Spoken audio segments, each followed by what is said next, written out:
Good morning. It is February 26th. Happy Black History Month.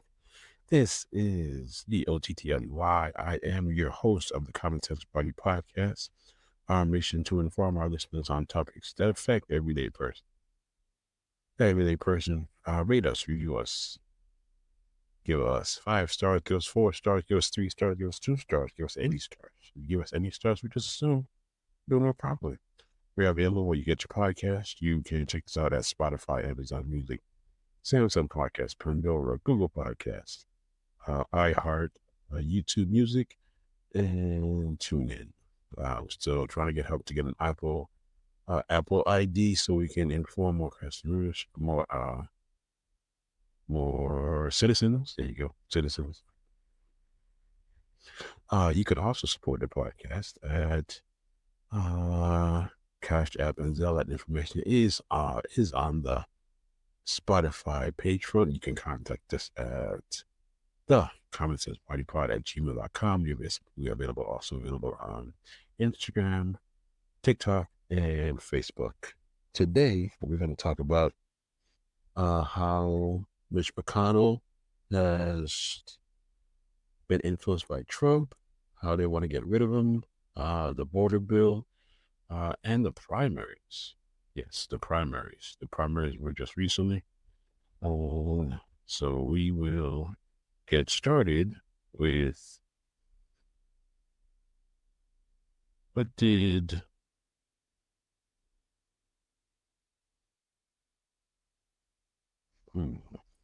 Mitch McConnell say today? He said something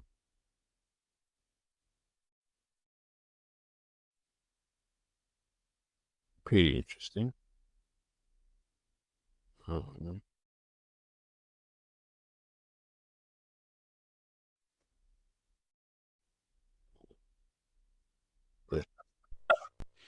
This is a humanitarian and security crisis of historic proportions. And Senate Republicans have insisted, not just for months, but for years, that this urgent crisis demanded action. And it's now time for Congress to take action on supplemental national security legislation that finally meets those challenges head on.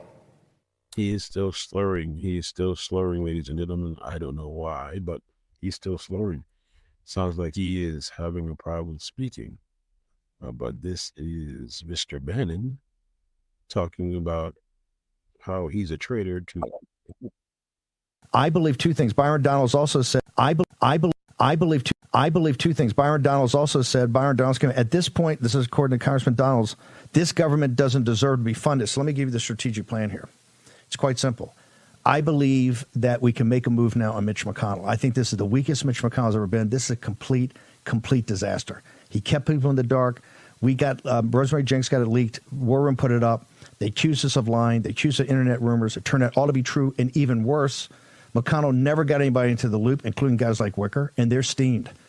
They're saying, you had us back this thing, and now you put this on us, and now there's a firestorm going. I believe two things, Byron. They are pissed about the border bill. Who knows why, but McConnell actually backed out because he was in a closed door meeting today, and he said he was not backing it. Here is why I think the Republican Party will not win during this election season. Keep the poor, still sick, keep them stupid. Control women.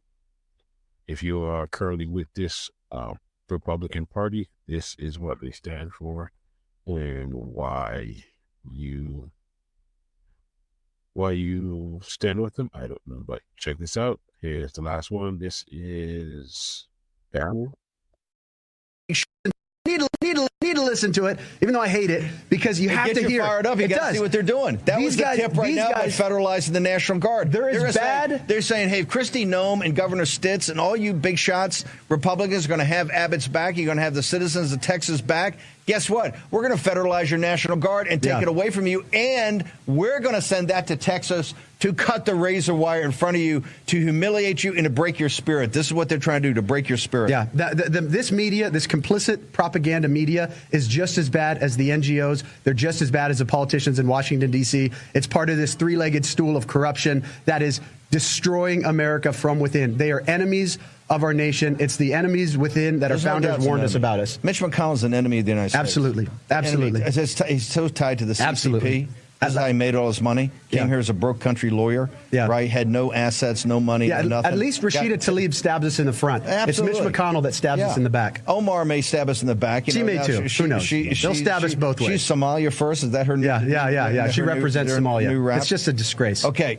All that being said, as big and monumental historic this is, it was not the biggest news. I've got an idea about the chips. Okay, I've got an idea. Okay, Ben Bergquam, going from a chief investigative reporter on our southern border to now the lead investigative I know where to put him. Of the chips. Yesterday, on the road to the singularity, as we told you, this era, when you look back a couple of hundred years from now, one of the central things was the singularity. Homo sapiens on this side, Homo sapiens plus on the other. First time in, obviously, mankind's history. Something historic happened yesterday. Not so good, not so sure it was for the better, but we're going to get into it. Want to make sure all of our sponsors taking care of Home Title Lock right now. You can see Joe Allen in a second. Joe Allen was in this very city a couple weeks ago for Consumer Electronics Show. CES is where they show you the future. These people are insane. But do you get your news from X? Yeah, they're turning against Mitch McConnell, and he is on their radar scales. Who knows what they're talking about now? But hey, they are still trying to get a hold of this border bill, but we're gonna see what's in the border bill.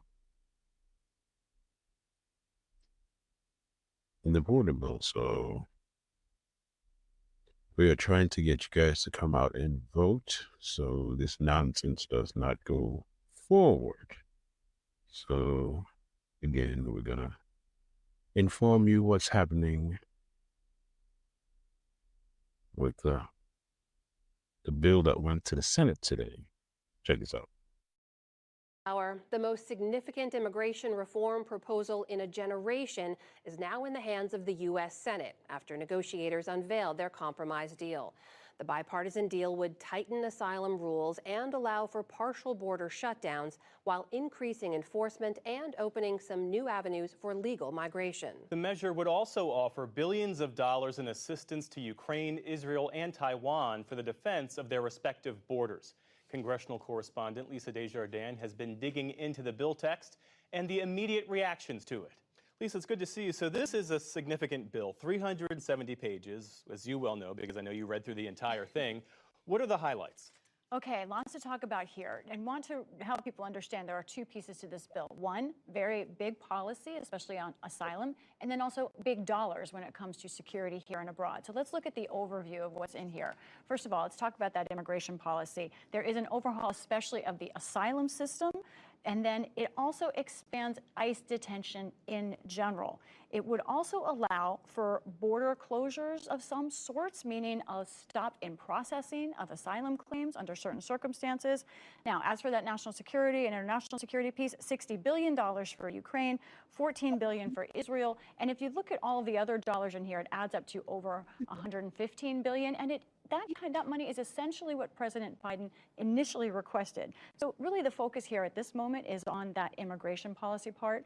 The senators who negotiated this say it was extraordinary they were even able to get to this point, but they now have critics from both sides, and they are stressing to them that they see this as a once-in-a-generation bill. And this week, the Senate will begin to take action on a large national security package that includes a realistic, pragmatic, and the strongest solution to our border crisis in my lifetime.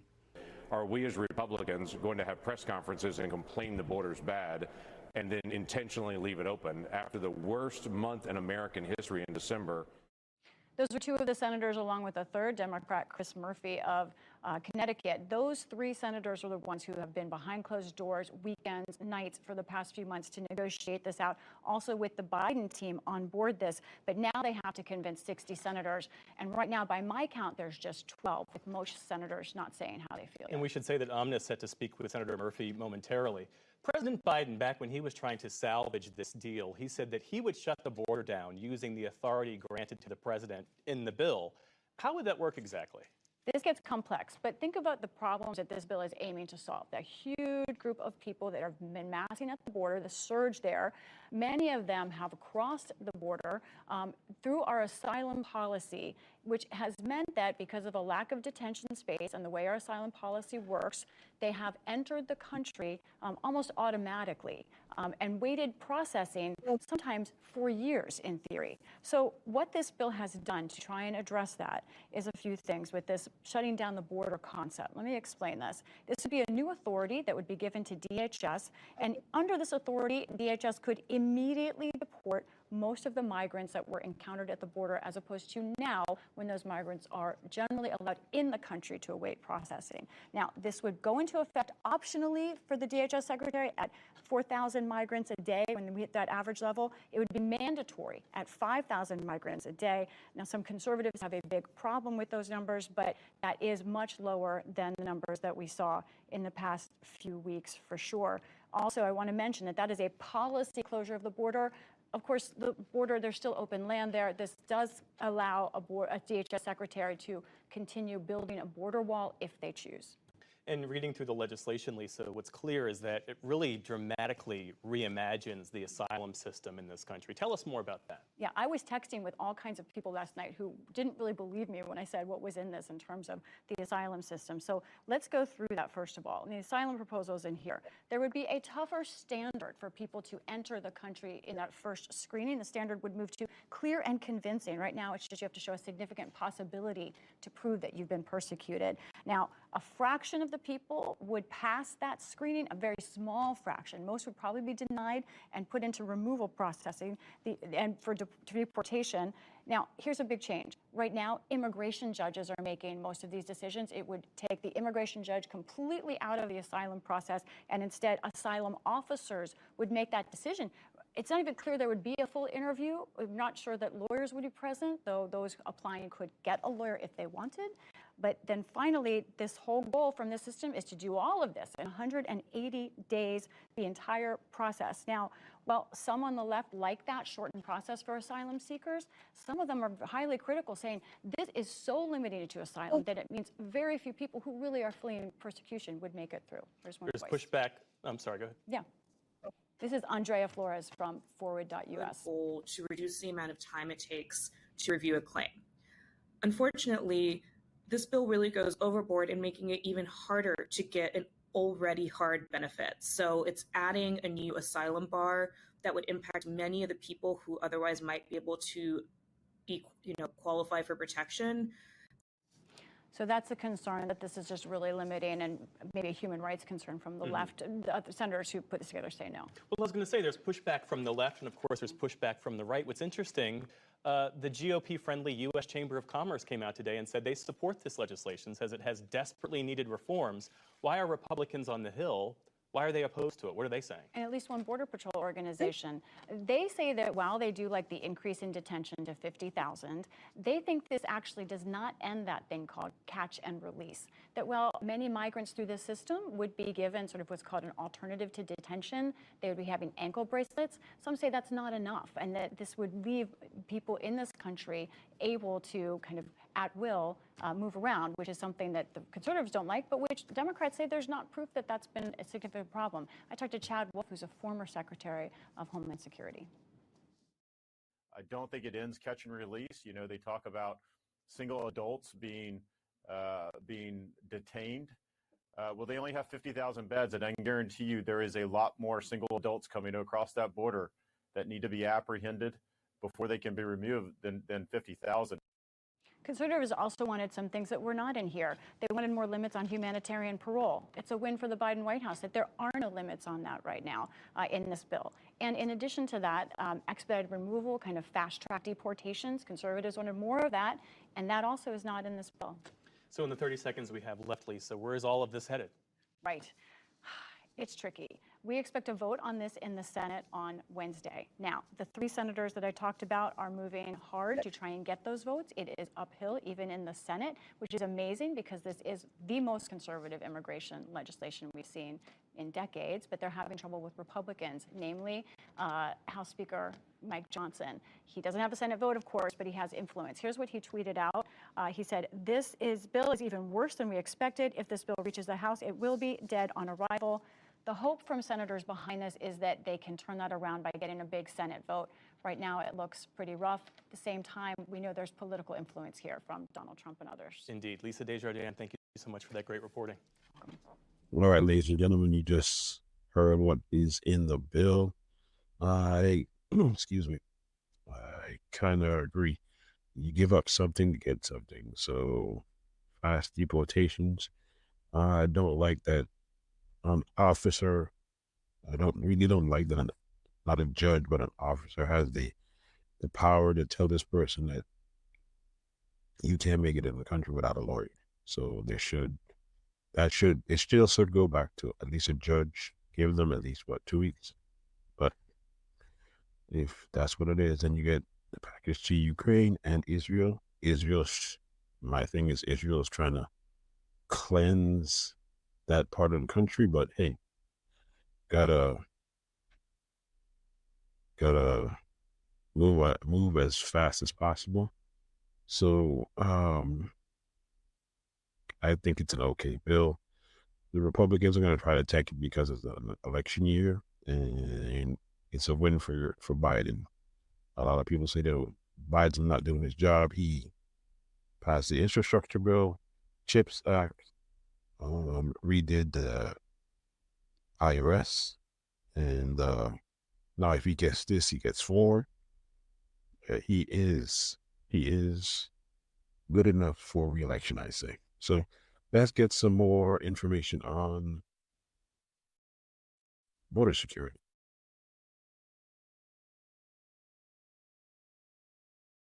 We return now to the Immigration and National Security Bill. Democrat Chris Murphy of Connecticut is one of the 3 key senators who negotiated that agreement. He joins me now from Capitol Hill. Senator, welcome back to the NewsHour. Thanks for joining us. My colleague Lisa Desjardins reported earlier on some of the details in that bill. Also reported that House Speaker Johnson says the bill is dead on arrival. Where is the path forward now, and what's your understanding of what House Republicans would agree to at this point?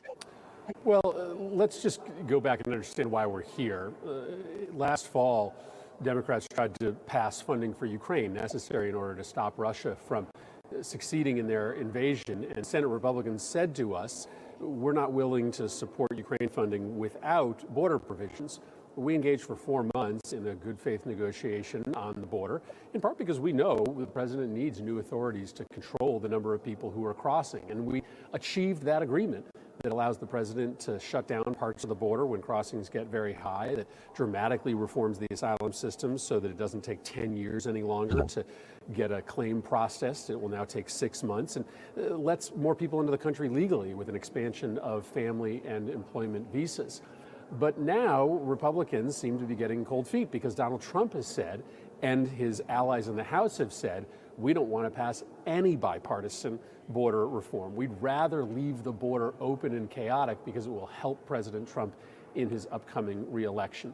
I still believe that there's enough Republicans of good faith in the Senate that we can get this passed. And if we do, then I think that show of bipartisan support for the border, fixing the border, and Ukraine can maybe unlock a pathway forward in the House. You've faced some criticism from your fellow Democrats as well, progressives in particular. The caucus chair, Primaies Jayapal, said Democrats are giving in to extremist views. She said President Biden and Senate Democrats have fallen into the same trap again. Are you worried that the bill could alienate your progressive base? Yeah, listen, there has been nothing done on immigration in Washington in 40 years. And that is because both parties have refused to come to the middle and try to find some common ground. This is an old-fashioned compromise, one that we don't often see in Washington these days, in which there are going to be some Democrats that vote no and a lot more Republicans that vote no. But common sense, man. This is what we need. common sense in our lives, common sense in our politics. Achieved, I think, Common is sense. important. The reality is this country can't handle 10,000 people coming every day to our southern border with the resources that we have. We shouldn't be okay with an asylum claim taking a decade before it's ultimately processed. So the reforms we're making here are going to make more sense of a broken immigration system. I know it's not everything that the left wants, it's not everything that the right wants, but I think our job is to come here and find these tough compromises. Well, the bill has some $20 billion for the border, but the bulk of the money is for Ukraine, some $60 billion of what's been called critical funding for their war against Russia. If there's no path forward for this particular bill, how else could you move that aid in some kind of expedited way to Ukraine? Well, right now, Republicans have not identified any other path, right? The reason why we are talking about these two provisions being put together is because Republicans demanded it. And so we can't forget the reason why we are at this moment. But I think that we need to call Speaker Johnson's bluff. I think he doesn't want the Senate bill to succeed because he knows there would be enormous pressure from some elements of his own caucus that support Ukraine funding to bring it up for a vote in the House. So I just think the Senate needs to do the right thing. The right thing is to support this bipartisan compromise that fixes our border and gets funding to Ukraine. And then hopefully that changes some of the realities in the House. I haven't heard a better plan from any of these Republicans who right now seem to be content to sit on the sidelines and complain and critique, but not actually get in the room as Senator Lankford, Senator Sinema, and myself have. So to be clear, you think once this passes, if this is able to pass in the Senate, that creates enough pressure to change the dynamics in the House? What have you seen that leads you to believe that could be true? Well, what I'm saying is that I don't know what the alternative plan is. Speaker Johnson right now is just offering complaints. He's not actually proposing any bipartisan solution to fund Ukraine and fix the border. And the reality is there are two parties in Washington. Republicans don't get to dictate everything that happens here. That's why I reached out to Senator Lankford. That's why he reached out to me. That's why we forged this bipartisan compromise. Until I hear a better idea on how to get a bipartisan compromise, the one we've achieved is the only one that's possible to pass and be signed into law. Senator, before I let you go, I have to ask about another provision in the bill that includes, we should say, the aid for Gaza, among other places, but it strips funding for UNRWA, which is the United Nations agency that operates inside of Gaza. That's because Israel accused 12 of their employees of being part of the October 7th attacks. But we've heard UNRWA is the only group capable of actually delivering aid on the ground. So is there any other group on the ground that you think could actually get the aid where it needs to go? So I do. UNRWA has been a very effective group in getting aid to people in need. We're also learning that elements of UNRWA are compromised. This was a demand of Republicans. The only way that they were willing to support any humanitarian aid into Gaza was to strip out the authority for that money to go to UNRWA. We didn't feel like it was the responsible thing to abandon humanitarian aid completely. And we also do know that groups like the Red Crescent, groups like the World Food Program, other smaller not-for-profit actors on the ground can get this key humanitarian aid out. So we believe that we can find good, responsible, vetted partners. We also believe that some of our allies in and around the region and in Europe will be able to help UNRWA keep their operations up and running. All right, Democratic Senator Chris Murphy from Connecticut. Sir, thank you for your time. Good to speak with you. Yes. That is another thing. Getting aid to the people of Gaza, not Hamas, but the actual people who live in the Gaza, who live in a open air jail for 20 years, and Israel is going to try to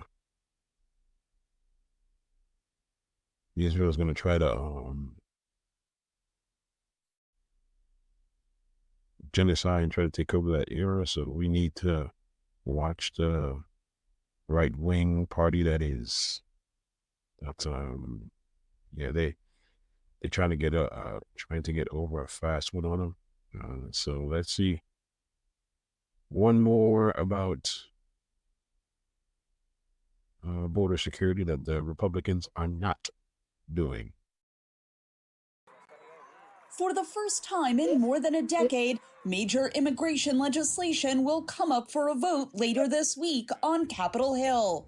In return for Republican votes to pass aid to Ukraine, U.S. senators negotiated changes to the U.S. asylum system and border security policies. This supplemental package is a real opportunity for Congress to finally address America's borders and make progress towards a more efficient and well-resourced system. It will cut years of delay in the asylum process while ensuring fair outcomes. The bill would fund an increase in immigration detention capacity from 34,000 to 50,000. It would also end the practice of allowing migrants to remain in the United States while claiming asylum, and would force the U.S. to shut down the U.S.-Mexico border if there is a 7-day rolling average of 5,000 migrant encounters or 8,500 encounters in a single day. The deal also includes $60 billion in aid to Ukraine, $14 billion to Israel, as well as aid to Indo-Pacific countries to fight Chinese aggression. If passed, the legislation would send $10 billion in humanitarian aid to the West Bank, Gaza, and Ukraine. I've spoken at length for months about the urgent need to invest in American hard power, stand with our allies, and start showing our adversaries that the world's foremost superpower intends to start acting like one again. My colleagues know where I stand. They know as well as I do that American adversaries in Moscow, Beijing, and Tehran are working together. The White House released a statement late Sunday saying President Joe Biden supports the bipartisan agreement. Former President Donald Trump, the current frontrunner for the 2024 Republican presidential nomination, said last week he was advising Republican lawmakers about a possible immigration deal. And a lot of people do call me, they respect me, and they say, what do you think? If the bill's not going to be a great bill and really solve the problem, I wouldn't do it at all. Not for political reasons, just for U.S. reasons. Speaker Mike Johnson said the bill, if passed, would be dead on arrival in the Republican-majority U.S. House of Representatives, which will move to impeach Homeland Security Secretary Alejandro Mayorkas this week, saying he is responsible for a crisis at the border. The consequences of this crisis have been stark and sobering, and there's hardly a community anywhere in this country that's not felt the impact. But this is, again, a crisis of choice. Those choices were made by those in power, and today the House of Representatives is stepping up and saying no more. If the bill fails passage in the U.S. House, lawmakers may need to negotiate separate legislation to send aid to Ukraine and Israel. Catherine Gibson, VOA News.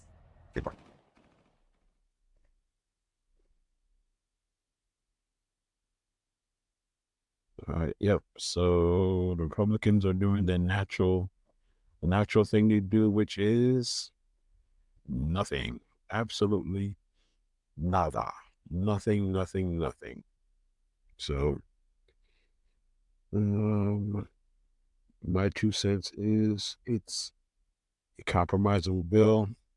You give money to Taiwan, you give money to Gaza, you give money to Israel, which I don't like, but that's the one of the things that you gotta do is common sense legislation. The Republicans, it's an election year, so they don't want to give Biden a win because it will give Biden a huge win.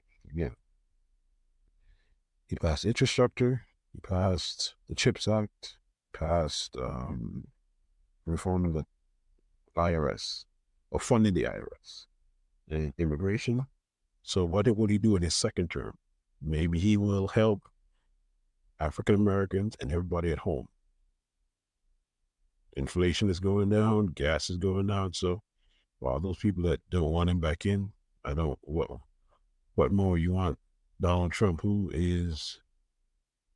wants to give tax breaks to the rich and keep y'all dumb as shit, but hey, it is what it is. Okay, we're going to move on to the primaries.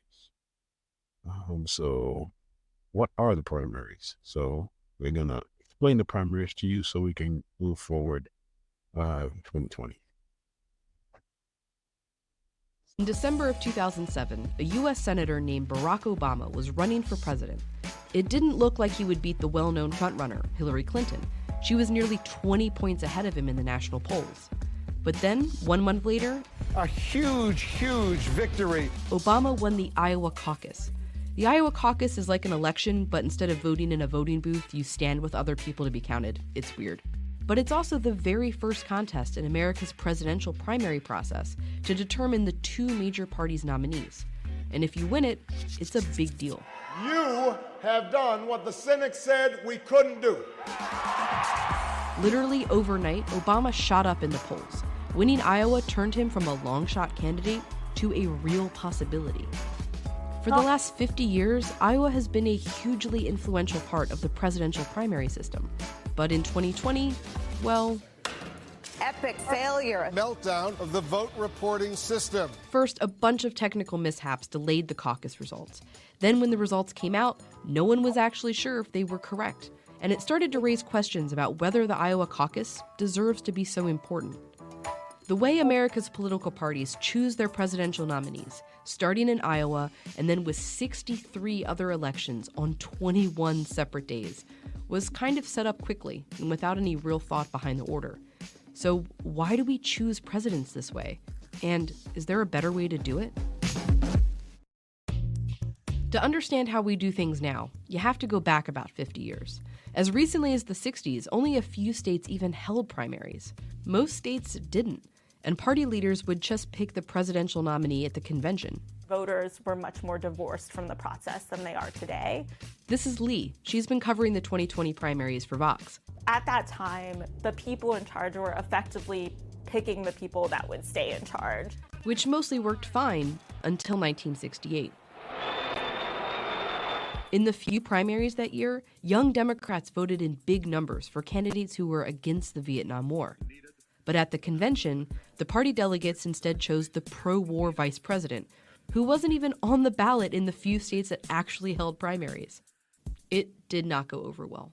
The gas is being spread, it's coming this way, and it's awful. There was huge pushback to that. The protests were incredibly effective and actually ended up in the changes that we see now. What changed was the Democratic Party decided to let voters pick the nominee, with elections in each state. Republicans soon followed suit. Today, the delegates from each state still officially vote on the nominee at the convention. Arizona delivers 58 bound votes. But they have to vote according to how the candidates did in their state primaries. To win the nomination, a candidate needs a majority of all the delegates. And big states with big populations, like Florida, have lots of delegates for the taking. Small states like Iowa have just a few. But even though it's not a delegate powerhouse, in the sequential primary system, Iowa has a crucial job, as do other small states that vote early in the process. Let's look at the 2016 Republican primary as an example. When the Iowa caucus kicked things off, there were 12 serious candidates on the ballot. After Iowa, 3 immediately dropped out. And after the New Hampshire primary a week later, 3 more dropped out. This is what those early states are there to do. The early states end up winnowing the field to a slate of what people might consider frontrunners. They help candidates generate hype, press coverage, additional donations. In other words, instead of the rest of the country having to choose between 12 candidates, early states help the party narrow down its options to just a few viable candidates for the rest of the primaries. That also gives voters in these early states a lot of power. A voter in the earliest state has 5 times the influence on deciding the nominee as a voter just a few weeks later. But here's the problem with that. So there was no real rationale in the way that these early states were initially determined. Iowa goes first because in 1972, the first election after the changes, Iowa said they needed a long time to compile their results, so they had to hold their caucus early. And as it's held on to that first spot, Iowa's gotten more and more important. And New Hampshire is the first traditional primary because they have a law saying that they have to be first. Yep, that's it. And the questions around whether these states should go first are not new. The main problem that people bring up over and over again is that both states are super white. When you look at the actual numeric breakdown, both are about 90% white. So neither of these states is very representative of either the US or the party itself, and that's become a huge concern. That's partly why in 2008, the parties moved to more diverse states, Nevada and South Carolina, to also be early in the calendar. Then there's Super Tuesday, which started in the 80s when southern states decided to have their primaries at the same time to try to have a bit more influence. Over the years, Super Tuesday has gotten more and more super. In 2020, 1/3 of all delegates will be awarded on this one day. In other words, Super Tuesday has been looking more and more like a national primary. So why not just have a national primary and have everyone vote on the same day? The answer has to do with who would probably win. If there was a national primary today, whoever has the most money as well as the most name recognition would probably do the best because they're able to reach people and they already have an established backing in place. Think about that in terms of the 2020 primary. If everyone voted on one day and money and name recognition mattered the most, this is who would probably come out on top. Remember that poll from December 2007? If everyone voted at once, Obama would have lost. Which brings us back to Iowa and New Hampshire. I won Iowa because I spent 87 days going to every small town and fair and fish fry.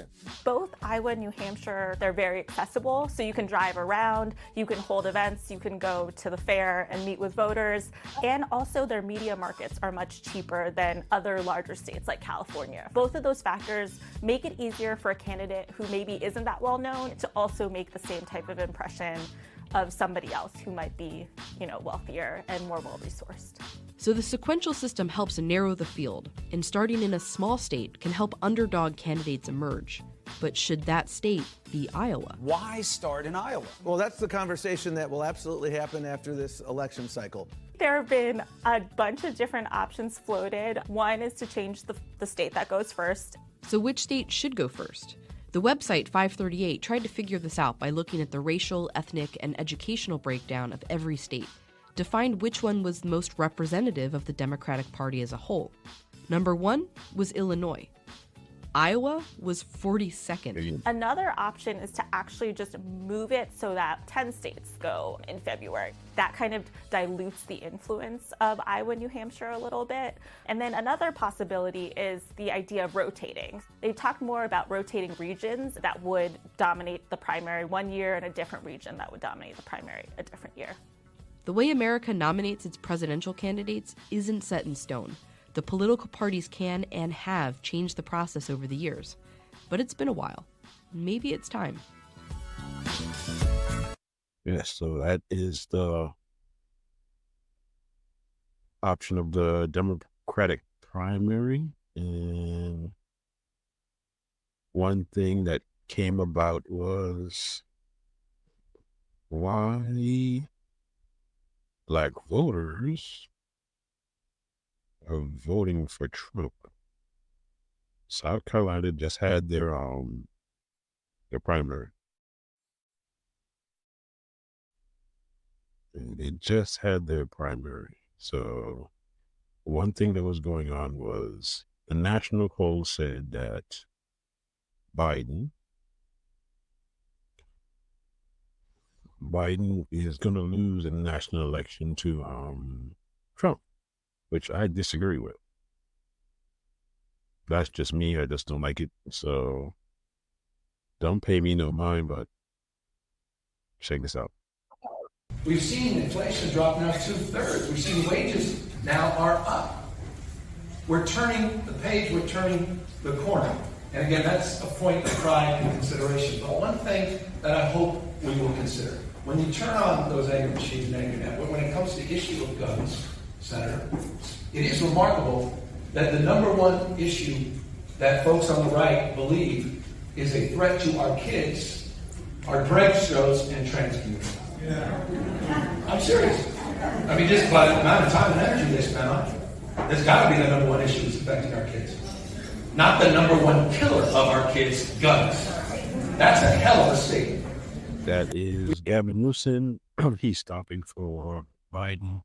He will probably be the if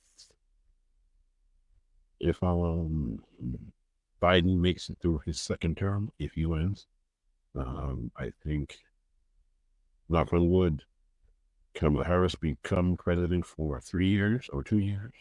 That's her presidency.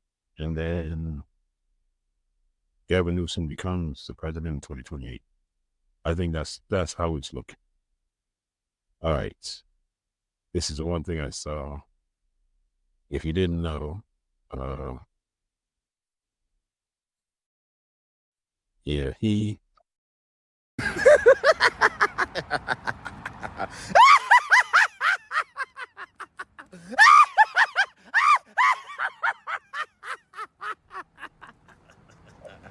Where's the concession speech, Dean? all right. Yes. Biden won South Carolina by 90%. 90%. But there's one thing I don't get. They were saying, this is one thing, I'm going to go to a second piece, but they say black voters in South Carolina are unenthusiastic about their presidential choices. Look who they're asking. For businessmen. Of course. They're not in the bottom tier, but listen to it. There are some people in your orbit who are either voting for Donald Trump or considering it? For sure. A lot of my friends are obviously my age, so we're a little younger. We've only voted once, for a president. And Trump is kind of all we know. And they're kind of Trump and Biden. They're like, well, we were broke with Biden. We weren't with Trump.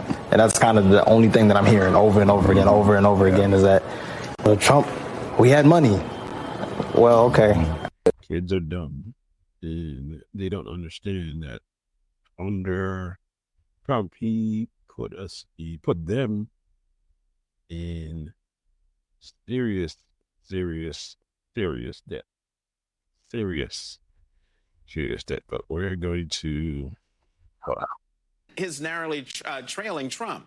I passed that for 1 second, yeah, because the national polls always say that Biden will lose he lose by 6 points if he goes up against Trump. But check this out. So then, Chair, should the president be concerned then with new NBC News polling showing his approval rating at an all-time low, 37%, and his narrowly trailing Trump? Well, listen, Jonathan, you know how I feel about polls. The polls also said that Joe Biden was only going to get 69% of the vote in South Carolina yesterday. He got 96%. The best way to predict how people will vote is to look at how they're actually voting. Last night, Joe Biden beat the polls in South Carolina, and he got a major vote. And it was a major show of strength and enthusiasm for the president. And he won by 90. So I'm not really feeling this narrative that he is going to lose. But check this out. He did push back against some of the narratives that I've been hearing in recent weeks. The gentleman named Haley Hall, who's a librarian here, kind of made it plain in a way that I think spoke to a lot of voters. Take a listen. There's been a lot of talk about voter excitement or lack thereof. People either checking out or checking in, coming out to vote for the Democrat today. What got you out here? Were you driven by any excitement at all? How are you feeling about Joe Biden? Tell me about it. I think Joe Biden's doing a great job with all the things that he's doing, whether it's the economy or improving our relationships internationally. I think he's doing a lot for us, and I want to show my support for him.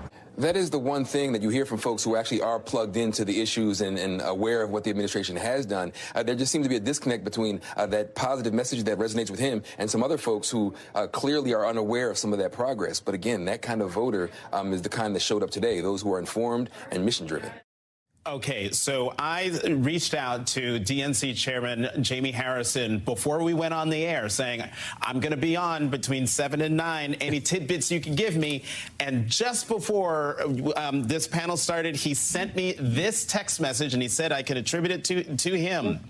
Early vote numbers, 13% more black than 2020.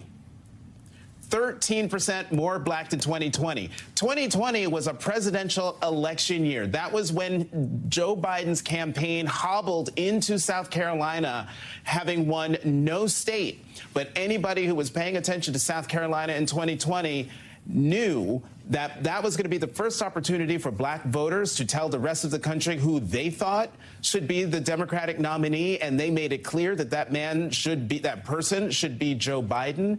And according to the DNC chairman, Jamie Harrison, this year, in a year when it's not really a contested primary, even though Marianne Williamson and Dean Phillips are in the race, and also, as Kornacki pointed out several times, that we don't have an analogous year to point to because the president is an incumbent, sends a very clear message, I think, should send a very clear message to us in the press, it should send a clear message to folks in the Democratic Party, and it should send a message to the nation that President Biden is on firm ground when it comes to the foundation of the Democratic Party, and therefore the foundation of his support going into November. Yeah, hopefully he keeps it going and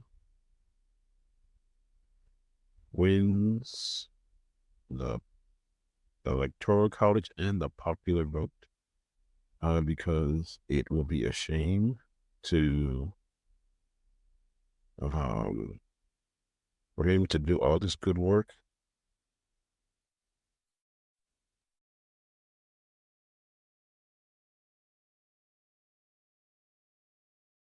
him. Yeah, because he's doing I think he's a good job. I mean, a good job with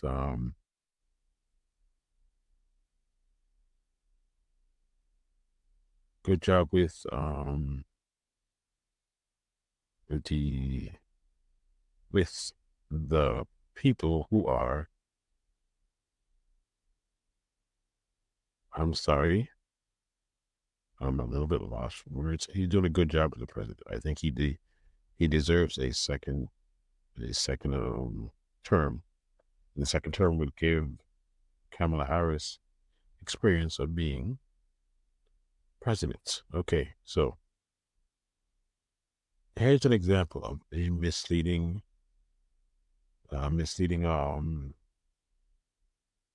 headline, because when I saw it, it said it's consistent, but Trump maintains a consistent national lead over Biden. It's by 6 points, but I really don't think it's possible. But listen. Can go ahead and start with and put this up there on the screen. I mean, this is one of those where one of the worst signs for Joe Biden yet. In the latest NBC News poll, Donald Trump is leading Joe Biden at 47 to 42%.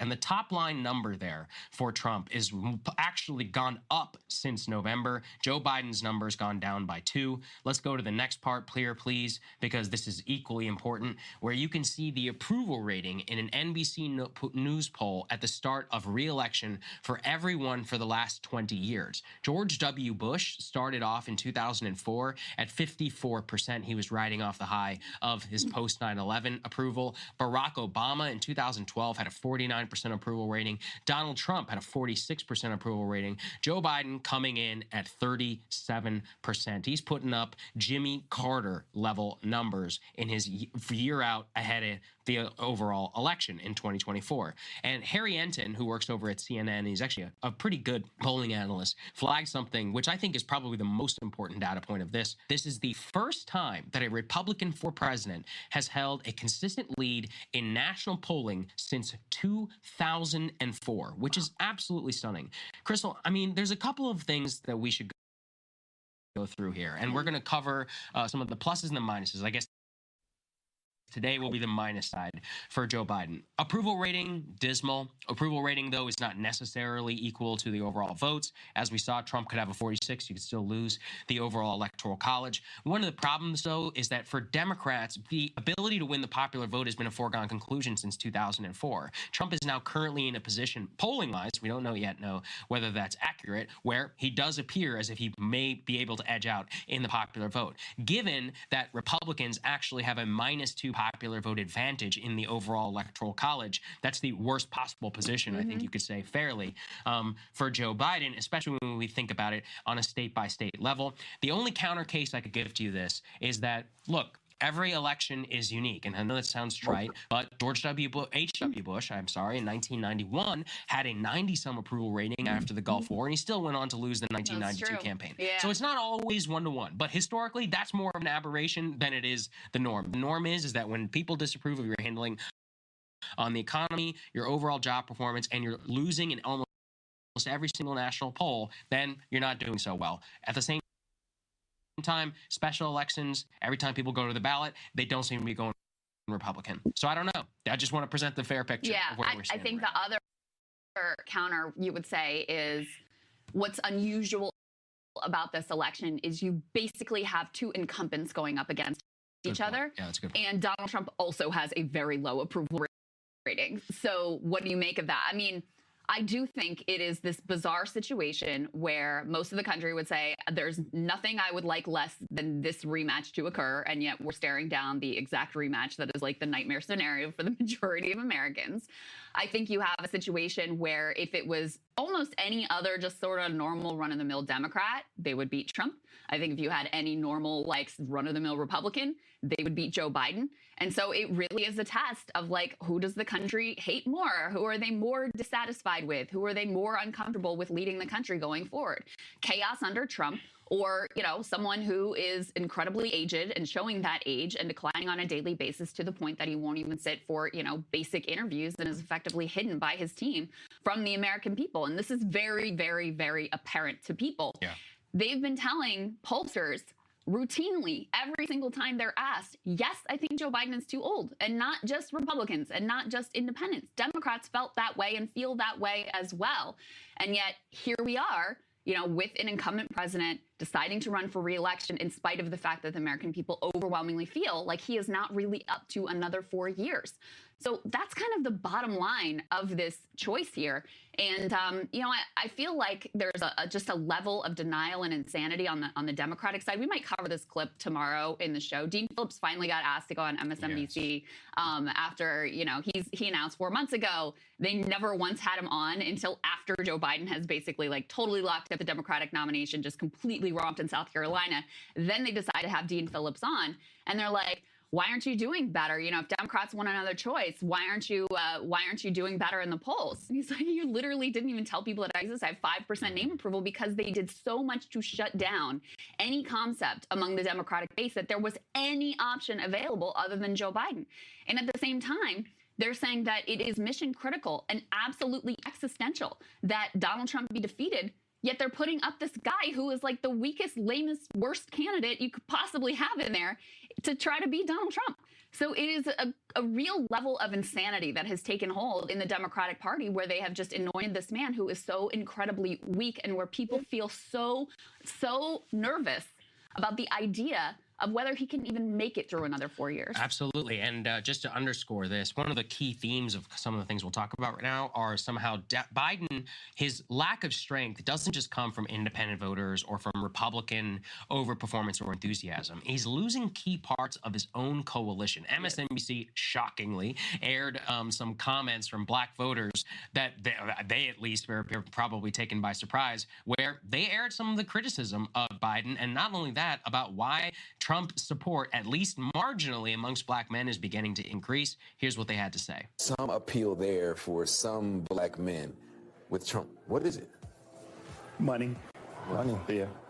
I mean, you know, Donald Trump has a reputation of being the money man. So He's I fucking just great. think that Donald Trump, in spite of all the craziness he may have in his head, reading some of the things that he talks about with business, I can kind of agree with as far as business-wise. businesses in I'm trying to grow my business. A lot of people admire the persona, and they want to be him. Fucking white. You know, they want to enjoy the perks that he has.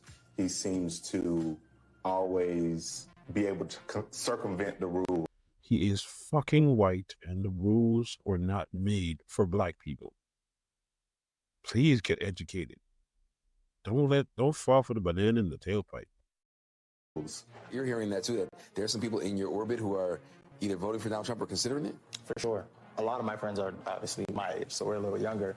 We've only voted once, for a president. And Trump is kind of all we know. And they're kind of Trump and Biden. They're like, well, we were broke with Biden. We weren't with Trump.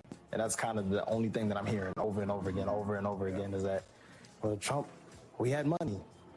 Well, okay, I hear you guys, but personally, morally, I couldn't see myself. Hey, very honest, I think, in terms of that portrayal. With Trump, we had money. Actually. With Biden, we're broke. I mean, listen, people are pocketbook voters. Are all people like that? No, not necessarily. As we saw in the 2022 midterms, people did not vote with the economy as number one on their mind. They voted with abortion and with Stop the Steal, very much so in order to have Democratic overperformance. So again, I can sit here and I can make the case every single which way, but I do think that there is a major peril there for Biden, both within his coalition. Second to that is a lot of what's happening right now with Israel, with younger voters. Let's put this up there on the screen. Politico's Jonathan Martin, who's a very astute political columnist, wrote this just yesterday, quote, "Forget no labels. Biden's third-party peril is on the left. Young Democrats who are finding U.S. support for the Netanyahu war effort is untenable, potentially costing the president millions of liberal votes." And the major headline actually out of that is that, quote, "The latter is to include a multi-pronged offensive that will currently launch soon against Kennedy, Jill Stein, and Cornel West, some of which will come from the campaign, some from outside entities. We will set this up directly. It is us versus them. Us is voting for us, them voting for a third party or Trump," as one Biden official has put it to me. So in other words, I believe that is called vote blue, no matter who. Voter shaming. Crystal, That's voter the shaming whole plan. definitely worked against Jill Stein voters and others. And look, I mean, at a certain point, I think people who are young in particular, and that's one thing that young black gentleman in the clip did resonate with me,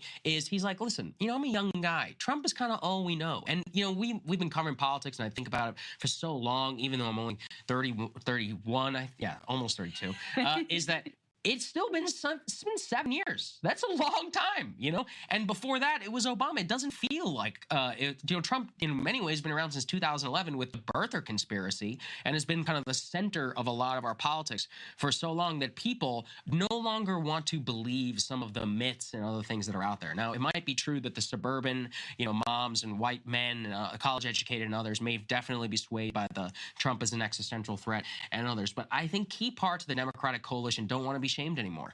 Younger people who voted for Bernie Sanders, younger people and others who I've met, who voted for Jill Stein. Yeah, I'm not sure they're ready to jump on this. They're like, I've seen this movie so many times. Why should I believe you? Yeah, I think that's a potent, thing. Let me stop this here, because they are part of the problem. They're not telling you that this motherfucker put us in debt. 4 years. 4 years. Put $8 trillion, $8 trillion out our deficit in 4 years. Again, let me repeat, $8 trillion. Let me know how many wins he's got.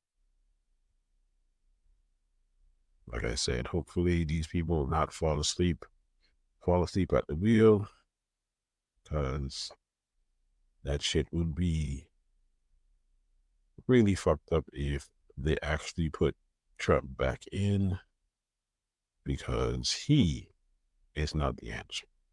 So let's see the support for Biden, and we're going to wrap up shortly.